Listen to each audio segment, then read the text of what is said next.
Sitting out by the lake here. What's the name of this place where we are? Lake Haven. At Lake Haven, where Mom is staying now.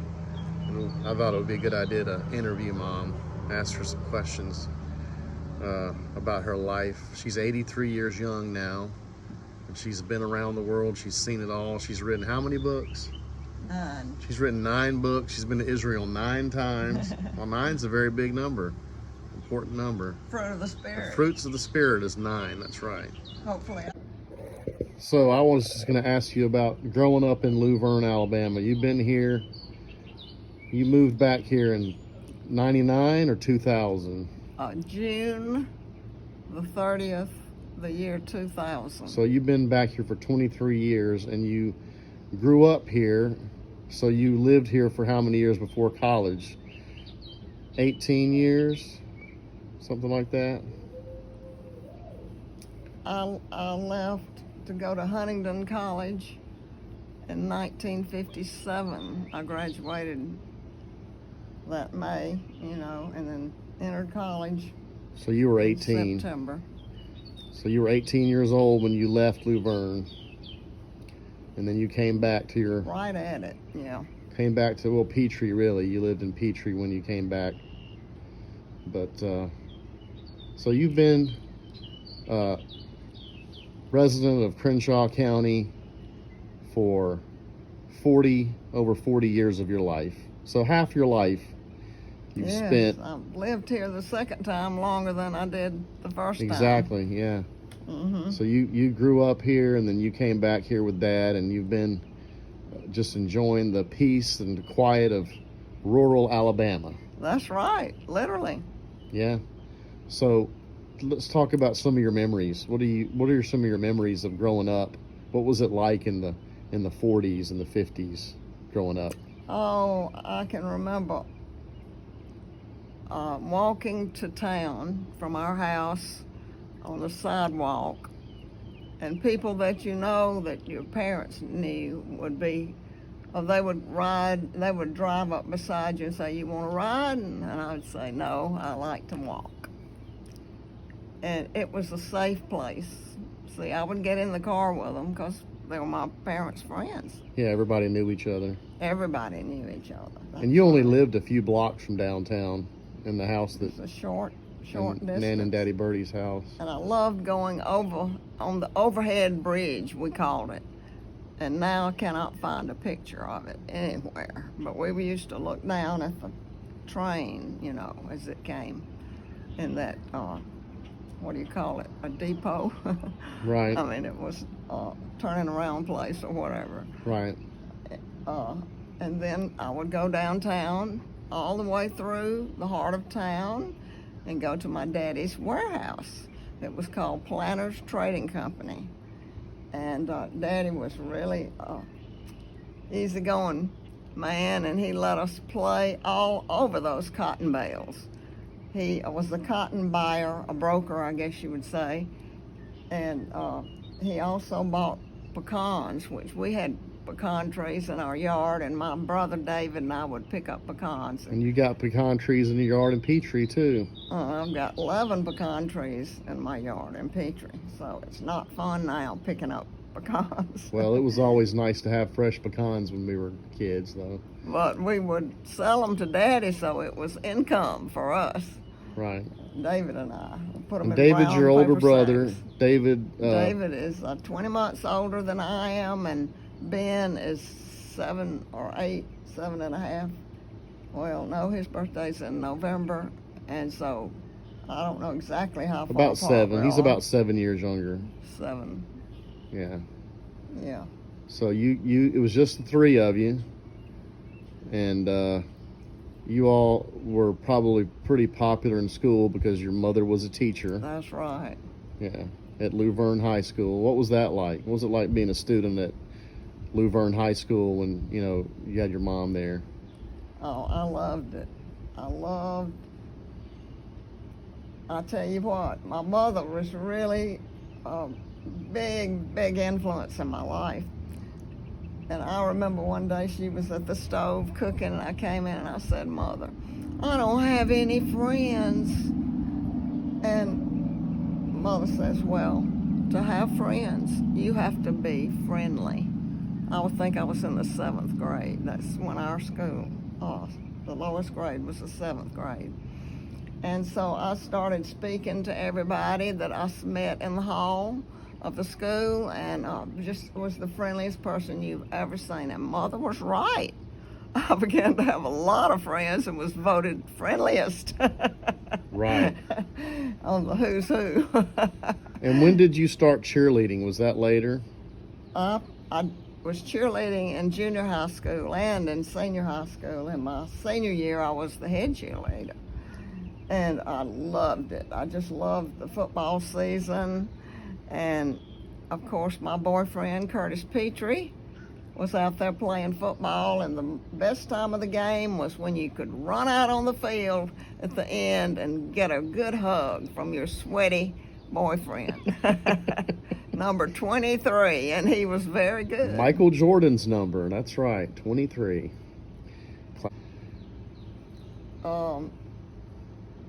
Well, I went to school with a lot of the Glenwood people.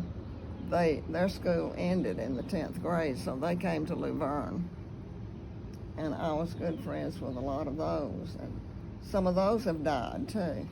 Yeah. Which is very sad.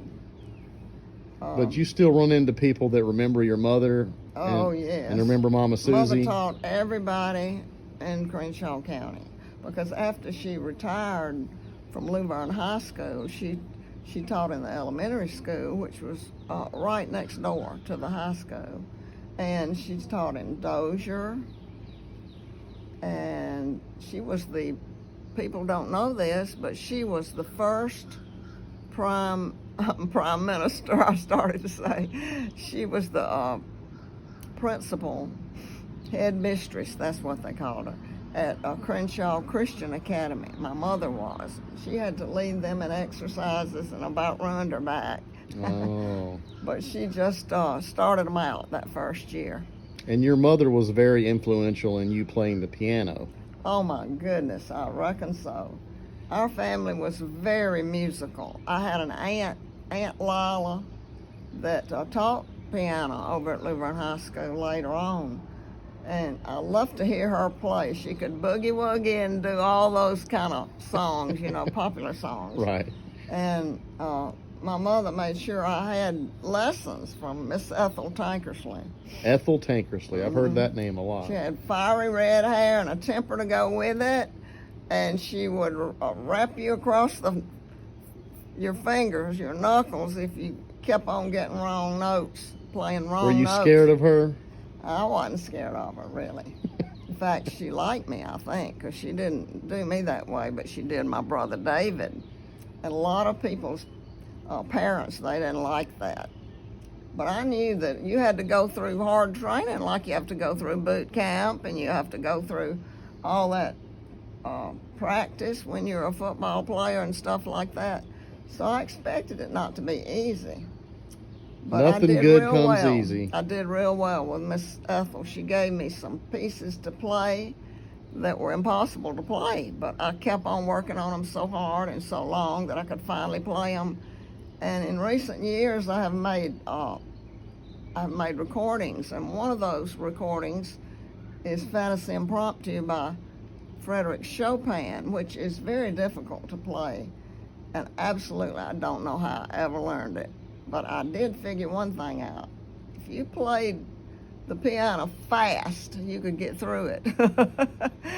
You've got to play it very fast. In fact, I had one piece that she gave me was nicknamed Minute Waltz by Chopin, same wonderful composer.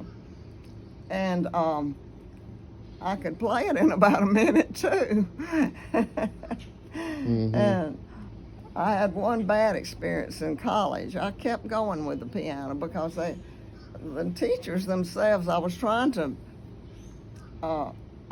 major in speech, but the teachers, they knew I should be in music, so that's what I finally just did. I was majored in music, and I had great teachers, and especially one at the University of Alabama. But so I figured out I would get a degree in music education, because if you got a degree as a bachelor of music, oh my goodness, you'd have to stay in the practice room all day, every day. And I wanted to have a life. So I said, well, I'll just get that degree in music education, which just, it wasn't as many credits, it wasn't prestigious, but I didn't care. I wanted to have a life. And that degree required you to practice 1 hour a day. I thought, 1 hour a day? Well, the other students in the Bachelor of Music degree had to practice 4 hours a day. I said, this is ridiculous. Anyway, I wound up with a Bachelor of Music degree, and I didn't use it much. I taught school choral music, you know, the choirs, and I enjoyed that, but not really very many years, because Curtis eventually became a preacher, and of course I had to form choirs at the churches he pastored, and so I was a church musician. I even played the organ at one church, and I was always playing the piano at church. So I've loved my life in music. I have absolutely loved it. And Ethel Tankersley and your mom were the main ones that pushed you when you were young to pursue it, right? Mm-hmm. So do you remember when she passed away, when Ethel passed away? When who passed away? Ethel. Oh, Miss Ethel. I called her Miss Ethel. Miss Ethel. I don't remember the year. I really don't. Not many people came to her funeral. Oh, that's sad. When people get old, and you know, it's just not that many people that remember. Was she married? She had a husband and kids? She didn't have kids, but yeah, she was married. She was a widow, I think, when she... No, she was not a widow when she came to Laverne. He was a judge.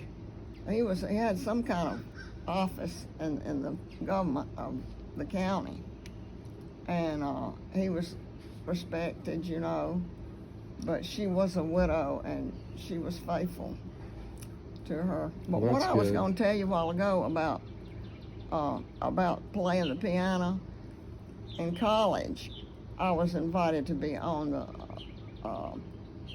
TV program for educational TV, and to play 2 numbers, and one of them was a Beethoven sonata. So they had the camera on me, of course, and Mother told everybody in Laverne, you got to tune in.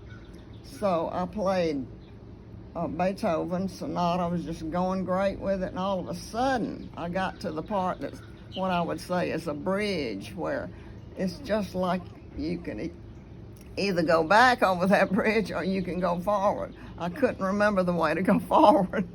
And so all of a sudden I thought, I can see myself doing it over, same music over and over and over. So you and got I stuck. suddenly froze. Oh, no. My hands froze on the piano. And Dr. Gosen was the one hosting the program. He came over to me and he said, would you like to use the music? And I said, no.